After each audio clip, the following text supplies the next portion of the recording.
आज ही सड़क पर लिखट जाएगा, बहन काट दियो, कोरोना से डर के कोई घर में रहेगा। और पूरे कोरोना काल में किसान ने काम किया खेत में। अगर किसान काम न करता तो जो मोदी जी ने फ्री में गेहूं, चावल, दाल सब गरीबों को देने का काम किया, सबने घर में बैठ कर खाया, काम किसान ने किया। किसान ना पैदा करता तो कहां से हर घर में जाता। ठीक है, देने वाले मोदी जी हैं, लेकिन पैदा करने वाले आप लोग हैं। एक बात और भी, मोदी जी ने भी काम किया किसान के साथ साथ इस कोरोना काल में। आत्मनिर्भर भारत, आत्मनिर्भर गांव, आज तो ये बात है। अब तो उन्होंने भी गांव देख लिए, जो आईएएस पीसीएस बन के बड़े बड़े कंपनी पदों पर शहर में भाग गए थे, 5-7 साल बाद भी मिले थे, पूछे थे कहाँ का रहने वाला, कहते अरे मेरा गांव तो वहां अमरोहा के एक जिले में पड़ता है। कब गए थे भाई? भाई समय नहीं मिलता, 8-10 साल हो गए जाएंगे। वे भी सब गांव में आके देख के गांव को गांव का साथ। अभी राहुल चौहान बता रहे थे, बैठे हैं, कहना मरम्मत होगी, जिनकी छत टूट गई थी सब घरों की गांव में मरम्मत होगी, जो परिवार छोड़ के चले गए थे। कोरोना ने कुछ दुख दिए तो यह बात विधि परिवर्तन दिया।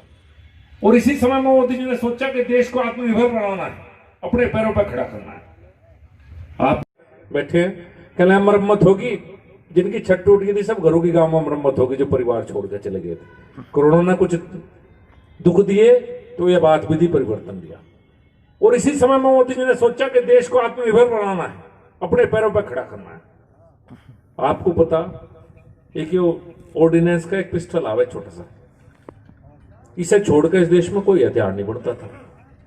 और आज हालत यह है कि 300 करोड़ से नीचे का तो कोई टेंडर बाहर जाएगा नहीं, सारे देश में हथियार बनने शुरू हो गए। ये जो मास्क हम सारे लगा रहे, ये सैनिटाइजर कुछ नहीं भटक रहा था इस देश में, विदेश से आते थे मास्क भी। 8 महीने में विदेश भेजना शुरू कर दिया हमने, सब माल चाइना का आता था। ये झालर से लेकर खिलौने, हर चीज आज करीब करीब सब बंद होने जा रहे हैं। सब हिंदुस्तान में बनने लगा, बनना और शुरू होगा। और उस बनने के 2 फायदे होंगे कि एक तो विदेशी धन बचेगा, एक रोजगार मिलेगा। छोटी छोटी इंडस्ट्री पहले कस्बों में होती थी, सब बंद होगी। ऐसा समय आया कांग्रेस राज में कि सब बाहर से मंगा लो, कुछ पैदा करने की जरूरत ही नहीं। ये तो चीनी भी विदेश से मंगाया करते, आपके याद होगा। खिलौने भी विदेशी, इस बार दिए चल रहे, गोबर के भी दिए बनने लगे, मिट्टी का तो छोड़ दो, गोबर के भी दिए चल रहे। क्यों? मोदी जी ने तो कहा रोजगार पैदा होने शुरू हुए, अभी तो शुरुआत है। किसान ने काम किया खेत में।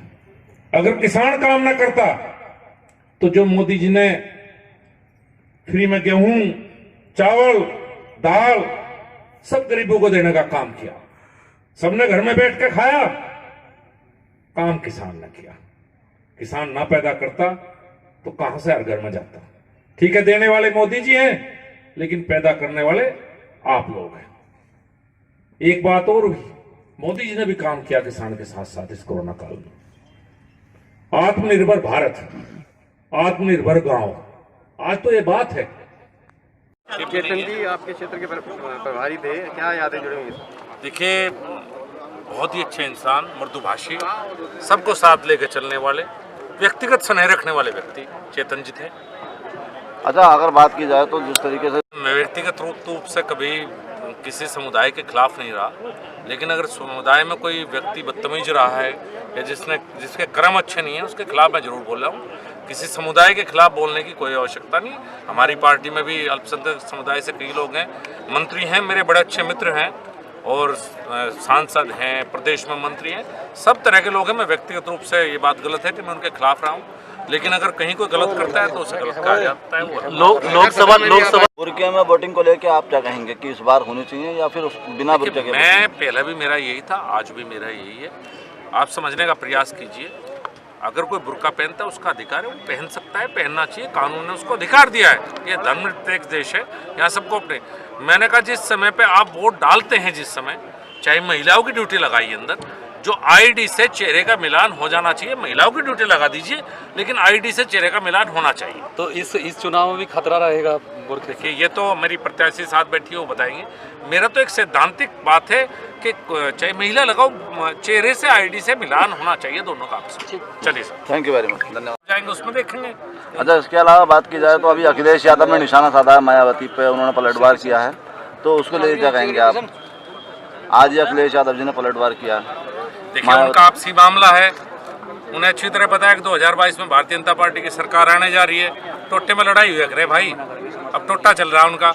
लोकसभा चुनाव में झगड़ा हो गया था उनका, आपस में चलता रहे। भारतीय जनता पार्टी विकास में अच्छा शासन देने का काम कर रही है, हमारा उससे ज़्यादा मतलब उस बारे में कुछ नहीं कहना। समाज जी ने कभी उनका एक बयान आया है, उन्होंने बताया कि युवा जो हैं, जाट युवा, उनको उन्होंने हिदायत दी है कि जो पैंट वगैरह जो छोटी पहनते हैं वो ना पहने। उसको लेकर क्या कहेंगे आप? थोड़ा झुका दो भैया। हमारे यहाँ पंचायतें अपने स्तर पे, सिसोली में एक पंचायत हुई और नरेश टिकैत जी हमारे खाप चौधरी भी हैं, बालियान खाप के।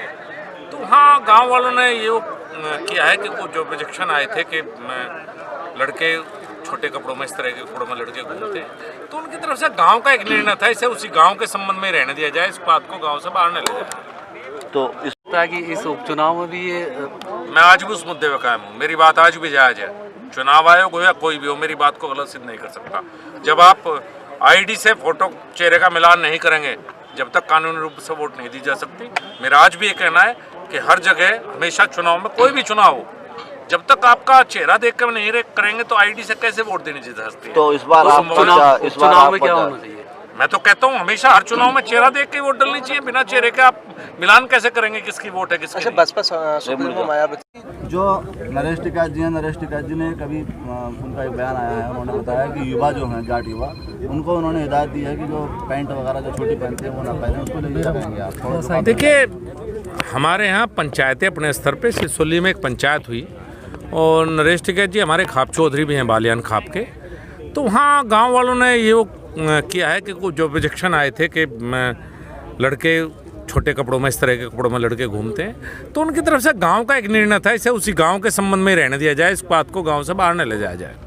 तो इसमें आपका मतलब अपने निजी राय क्या है? भाई, मैं इसमें क्या कह सकता हूँ? अगर एक गांव का कोई निर्णय है, गांव के लोगों का कोई निर्णय है, तो गांव के लोग और गांव के युवा वर्ग जब जाएंगे उसमें देखेंगे उनका। इसके अलावा बात की जाए तो अभी अखिलेश यादव ने निशाना साधा है मायावती पे, उन्होंने पलटवार किया है, तो उसके लिए क्या कहेंगे आप? आज ही अखिलेश यादव जी ने पलटवार किया है। देखिए, उनका आपसी मामला है। उन्हें अच्छी तरह पता है कि 2022 में भारतीय जनता पार्टी की सरकार आने जा रही है। टोटे में लड़ाई हुई है भाई, अब टोटा चल रहा है उनका। लोकसभा चुनाव में झगड़ा हो गया था उनका, आपस में चलता रहे। भारतीय जनता पार्टी विकास में अच्छा शासन देने का काम कर रही है, हमारा उससे ज़्यादा मतलब उस बारे में कुछ नहीं कहना। समाजवादी पार्टी फ्रांस में जो विवाद हुआ है उसको लेकर भारत में तमाम जो एजिटेशन किए जा रहा है, उसको लेकर क्या कहें? गलत है। फ्रांस की बात है, फ्रांस में ही रहनी चाहिए। हिंदुस्तान को हर मामले में, कहीं भी कोई दुनिया में मामला होता है, हिंदुस्तान में इस तरह के प्रदर्शन ये उचित नहीं है किसी भी उस तरह से। ये फ्रांस का अंदरूनी मामला है, हिंदुस्तान की तरफ से कोई इसमें हस्तक्षेप भी नहीं है। आपके क्षेत्र के प्रभारी थे, क्या यादें जुड़ी हुई हैं? देखिए, बहुत ही अच्छे इंसान, मृदुभाषी, सबको साथ लेकर चलने वाले, व्यक्तिगत स्नेह रखने वाले व्यक्ति चेतन जी थे। अच्छा, अगर बात की जाए तो जिस तरीके से जो है आप का जो तीखा मतलब मामला रहता है, आप तीखे बयान देते हो, सीधे सीधे आप जो है अल्पसंख्यक समुदाय के खिलाफ रहते हो, लेकिन आपकी पार्टी में जो है राज्यसभा के तौर पे जफर इस्लाम को नॉमिनेट किया गया, उसको लेकर के आप लोग क्या? नहीं, मैं व्यक्तिगत रूप से कभी किसी समुदाय के खिलाफ नहीं रहा, लेकिन अगर समुदाय में कोई व्यक्ति बदतमीज रहा है या जिसके कर्म अच्छे नहीं है, उसके खिलाफ मैं ज़रूर बोल रहा हूँ। किसी समुदाय के खिलाफ बोलने की कोई आवश्यकता नहीं। हमारी पार्टी में भी अल्पसंख्यक समुदाय से कई लोग हैं, मंत्री हैं, मेरे बड़े अच्छे मित्र हैं और सांसद हैं, प्रदेश में मंत्री हैं, सब तरह के लोग हैं। मैं व्यक्तिगत रूप से ये बात गलत है कि मैं उनके खिलाफ रहा हूँ, लेकिन अगर कहीं कोई गलत करता है तो उसे गलत कहा जाता है, वो अलग बात है।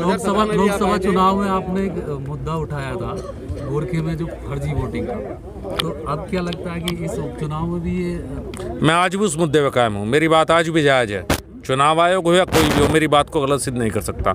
जब आप आईडी से फोटो चेहरे का मिलान नहीं करेंगे, जब तक कानूनी रूप से वोट नहीं दी जा सकती।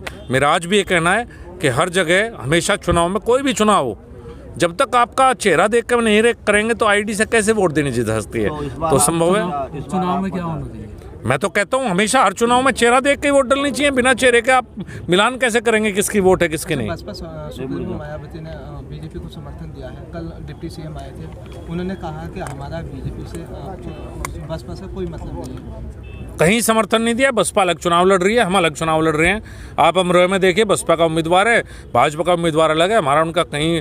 दूसरी बात, तो भारतीय जनता पार्टी को कोई आवश्यकता नहीं है इस तरह की, हमारी कोई बात नहीं है। उनका जो बयान था वो हो सकता है किसी और संदर्भ में हो, चुनाव के संदर्भ में नहीं था। बुरके में वोटिंग को लेकर आप क्या कहेंगे कि इस बार होनी चाहिए या फिर बिना? देखिए, मैं पहला भी मेरा यही था, आज भी मेरा यही है। आप समझने का प्रयास कीजिए, अगर कोई बुर्का पहनता है उसका अधिकार है, वो पहन सकता है, पहनना चाहिए, कानून ने उसको अधिकार दिया है। ये धर्मनिरपेक्ष देश है, यहाँ सबको अपने। मैंने कहा जिस समय पे आप वोट डालते हैं, जिस समय चाहे महिलाओं की ड्यूटी लगाइए अंदर, जो आईडी से चेहरे का मिलान हो जाना चाहिए, महिलाओं की ड्यूटी लगा दीजिए, लेकिन आईडी से चेहरे का मिलान होना चाहिए। तो इस चुनाव में भी खतरा रहेगा? देखिए, ये तो मेरी प्रत्याशी साथ बैठी है वो बताएंगे। मेरा तो एक सैद्धांतिक बात है कि चाहे महिला लगाओ, चेहरे से आईडी से मिलान होना चाहिए दोनों का आपस में।